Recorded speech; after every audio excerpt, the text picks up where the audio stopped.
This is the MAT125 lesson number 7 on multiply-quantified statements. We're talking about statements with multiple quantifiers. We'll look at some examples. Write the following using multiply-quantified statements, that is, in symbolic form specifically. The first one says, every non-zero real number has a reciprocal. We might think of reciprocals as like when you have a fraction, you flip it, and that's the reciprocal. We can make it a little bit more general because the numbers, of course, don't have to be fractions. They don't even have to actually be rational numbers. You could have the reciprocal of the number pi.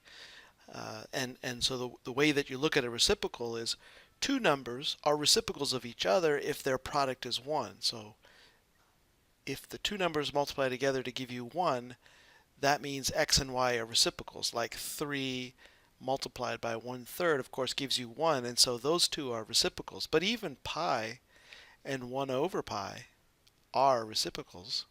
They're not rational numbers, but they are reciprocals because their product is equal to 1. We want to write the statement, every non-zero real number has a reciprocal, and that's actually true because, of course, the only real number that doesn't have a reciprocal is 0. There's no number that when you multiply with 0 you would get 1, so every non-zero real does have a reciprocal. Let's write that with symbolic form. Because it says for every, I'll start off with every. We're talking about every non-zero real, so I'll say for all x's that are real numbers with the condition that x is not 0, there exists some other real number y such that, and I'm going to abbreviate such that to be ST. That's a common abbreviation for such that. It's such a common phrase in these kinds of quantified statements. We put some variable with some quantifier on it, and then we have a condition. So we use the phrase such that in English to say that the following is true. So such that the product xy equal to 1. So for all real numbers where x is not 0, there is some value y in the real number such that x and y multiplied together give you 1. So that's essentially saying in a very precise and logical way that every number that isn't 0 has with it another number that together you get equal to 1 when you multiply them. So that's it. Number 2, there is a real number with no reciprocal. And of course that's actually also true because that's exactly what 0 is. 0 is a real number that doesn't have a reciprocal. So we could write that as a multiply-quantified statement in symbolic form by saying there exists some x value, element of the real numbers. We'll say such that for all y values, element of the reals, that product x times y is not equal to 1. So what I'm saying is there is some real number out there such that if you picked any other value y, you will never get 1. And that's true because it's 0. That number exists, that if you picked 0, you can pick any other real number and multiply with x being 0. It doesn't matter what you pick for y. That will always be true that it's not equal to 1. Another example, there is a smallest positive integer. So I'm going to start off by just saying z plus is a symbol we can use for the positive integers.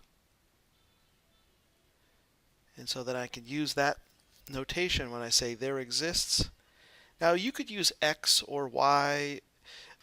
It's common to use x and y maybe for real numbers when you're in this context. I mean, of course any letter, but you might see a or b or m and n to sort of create that. It's sort of a common choice for facilitating communication. That's all. So it may be a tradition, right? So there exists some integer m that is a positive integer. That is, it's an element of the set z plus. So there exists some positive integer. And what I'm trying to show is that there is a smallest one. Of course, I know that's actually true. The smallest positive integer is 1. So I want to say that there is some value m in the real number, there is some number m that is element of the positive integers such that for every, and then because I'm thinking integers here, I might pick something like n, such that for every n in the integers, in the positive integers, that m is less than or equal to less than or equal to n. So I'm saying for every, there is a positive integer such that for any other positive integer, it would be equal or greater than that m integer. Another example is there is no smallest positive real number. So to write that symbolically, I'm going to first of all say r plus is positive reals.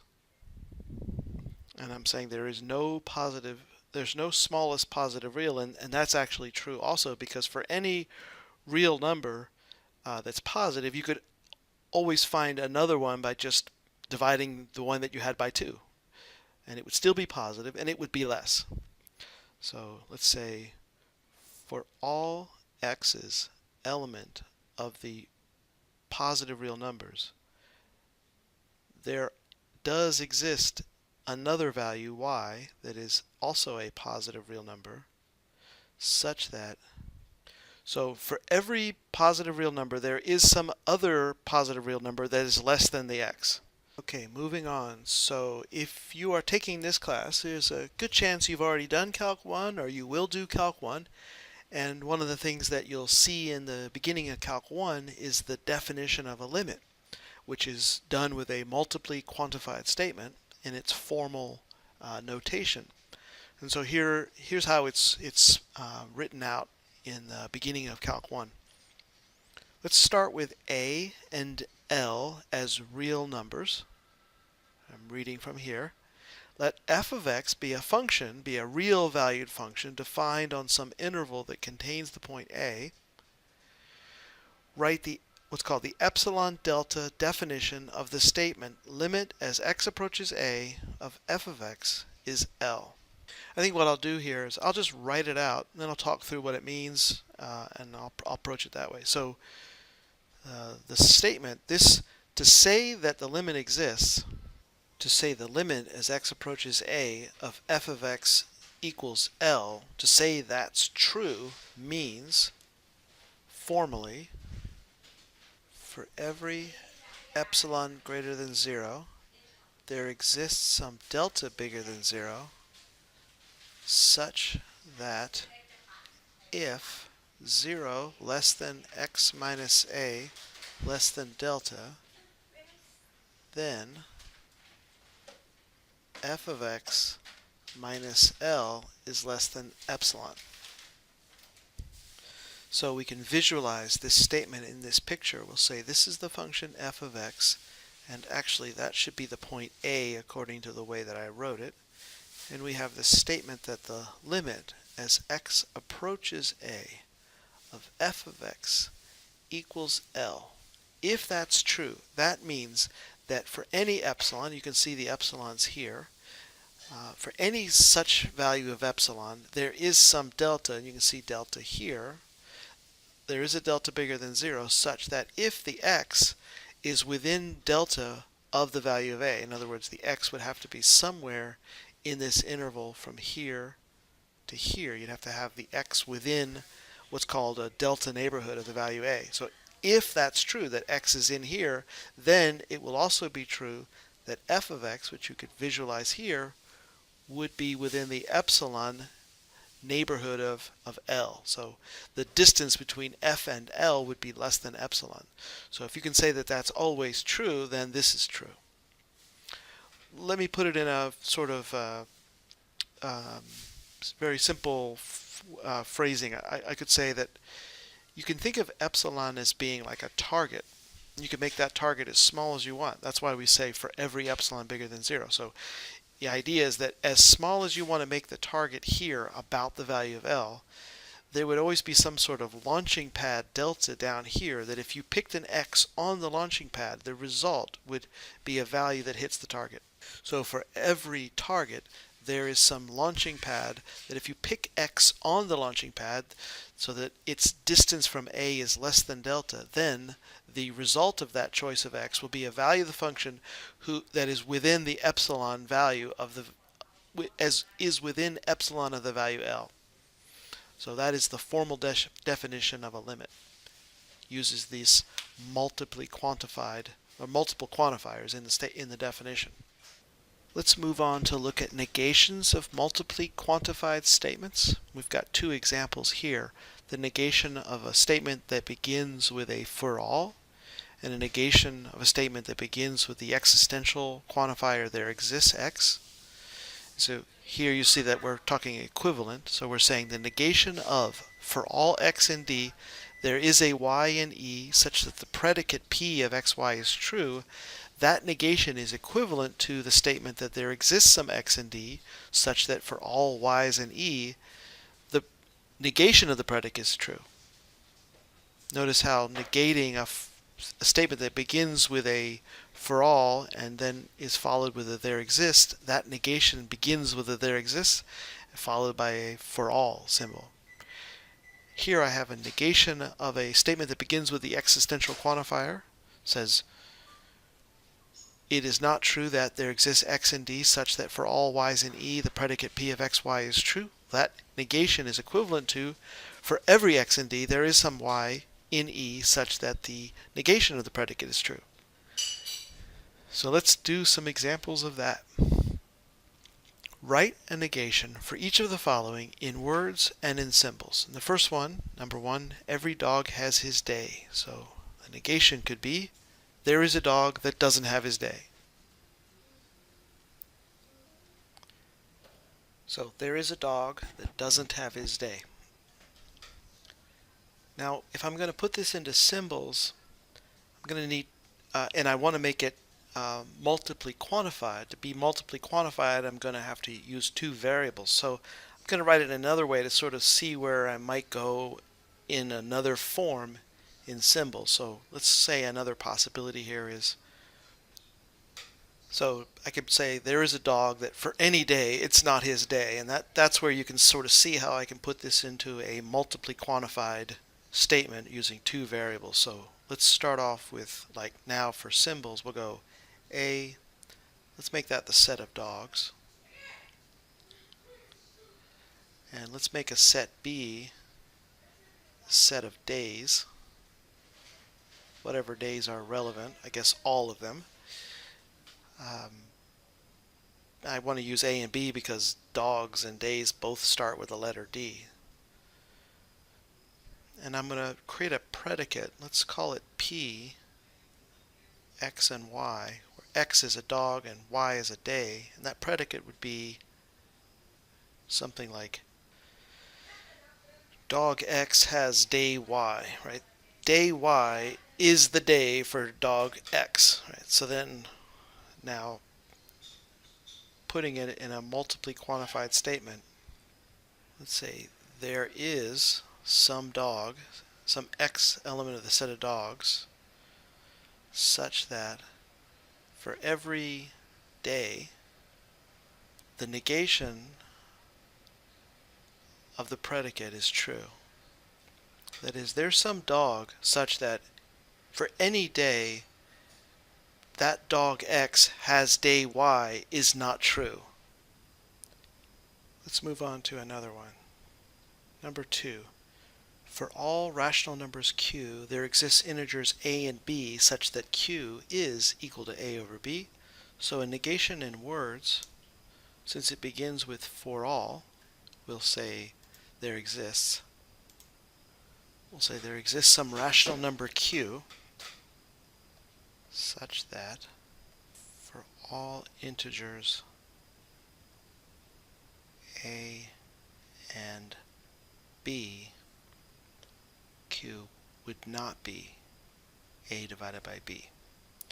And in symbols I would say there exists some number Q element of the rational numbers such that for all A, B element of the integers Q is not equal to A over B. Just to clarify, Q is the rational numbers, Z is the integers. Another one, there exists a real number x such that for all real values y, x plus y is 0. So in negation in words, I would say, we could write in words, for every real number x, there exists a real number y such that x plus y is not equal to 0. Let's put it in symbols. So start off, for every x element of the real numbers, there exists y element of the real numbers such that x plus y is not equal to 0. Now it's just kind of curious to think about which one of these is actually true. Could we determine the truth value of either of these statements? And well, let's look at the very beginning one. Is there a number x such that if you picked any other number and added it to x, you would always get 0? Well, there isn't any number that does that. There isn't any number that no matter what you picked and added, you would always get 0. So this is actually false, which means that the statement here, the negation, is actually what's true. That is, for every single real number you could possibly pick, there is always some y value, so that when you add it to the real number x, you would get something that wasn't 0. You can always pick some number that added to whatever you picked would always give you something not equal to 0. Well, to really kind of give some sense of why this statement is really true without getting too formal about a proof that it's true, perhaps what we could do is get some intuition as to what's really going on in the statement with some examples, and those examples begin to give you a sense of generalizing to why it's really always true. I'm thinking some examples like take x equal to some positive number like 5. So is there a number that when you add it to 5 you get something that's not equal to 0? Of course, you could take y equal to really just about any value, except for negative 5, right? So you can see that there is some value that when you add it to 5 you don't get 0. Maybe if you took x equal to 0, would there be a y value that if you added it to 0 you don't get 0? Yeah, of course. You could take any y value except for 0. So here you have x plus y equal to 1, and that's not 0. If I had x equal to some negative value, would there be a y value that exists?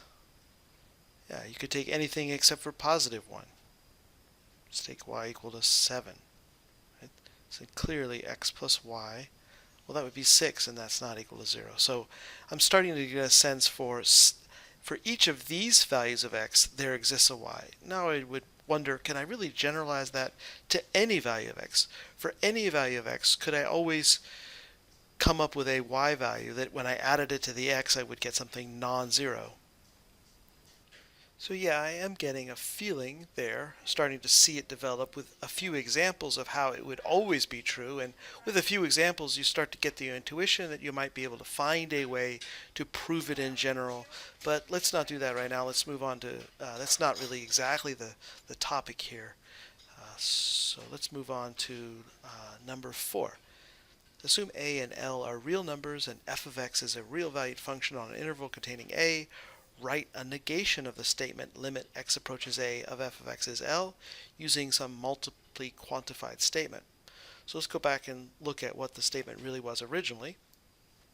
So what that statement means in a formal multiply-quantified statement of logic, it means for every epsilon greater than 0, there exists delta bigger than 0 such that if 0 less than x minus a less than delta, then fx minus L less than epsilon.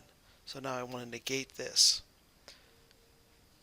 Well, if I'm going to negate it in words, perhaps we could write it in words, the original in words. So that's using some words. That's the original statement. The negation in words would have to go something like this. It would say there exists some epsilon bigger than 0, such that for all deltas bigger than 0, this is true and not the second part. Notice this is a conditional, so to negate the conditional you have to have the first part true and not the second part. So there exists an epsilon bigger than 0 such that for all delta bigger than 0, we do have the antecedent true and not the consequent. Right? So this is true and the difference between the function and L is greater than or equal to epsilon. Let's put it in words and then I'll talk a little bit more about the real meaning of it. Let's put it in symbols and then I'll go through the meaning. I'll talk about the picture, let's try to give some more understanding of what the statement really is saying. So, but translating into symbols here first. Symbolically, we'd say there exists epsilon greater than 0 such that for every delta bigger than 0, the following is true. There exists some epsilon greater than 0 such that for all deltas bigger than 0, you've got x within delta of a and the difference between the function and the limit greater than or equal to epsilon. Let's talk about what does that really mean. I'll give you an example. I'll draw a picture where the limit doesn't exist. There's many different ways that can happen, but one example of a picture. So let's say there's some value L, and there's some point A, we've got some function, but let's suppose that the limit didn't exist. So the way that could occur is curve comes along like this. Now there's all kinds of ways in which limit might not exist for a function at a point A like it does in this picture. This is just one way. This is what's called a jump discontinuity. There's also infinite discontinuities. But anyway, this picture describes a situation where this line up here is actually true because there does exist an epsilon. I would say just as long as it's something like here, where this would be like L minus epsilon, this value would be L plus epsilon, so the length of this interval is epsilon. So there is some epsilon, so that you're basically creating this band here so that we can find an epsilon, namely this value, such that for any delta, no matter what you pick for the value of delta, suppose just for illustration we pick, this could be a minus delta here, this would be a plus delta there, so delta is the radius of this little interval here, and as you can see in this case that it is possible to have the first part true. For example, if I picked an x right here, the value of the function is here, and so this statement becomes true. There is a delta where you can pick an x such that the distance from a is less than delta. There it is. The distance from a less than delta is within delta of the value of a. So this is true and this is true because the difference between the function and the limit is greater than the epsilon, right? This is the distance between the function and the limit, or the supposed limit L, the value L, and that distance is more than the value of epsilon. Epsilon being just that little bit, and this being the distance between the function and L. So we have a situation in this picture where this statement is true.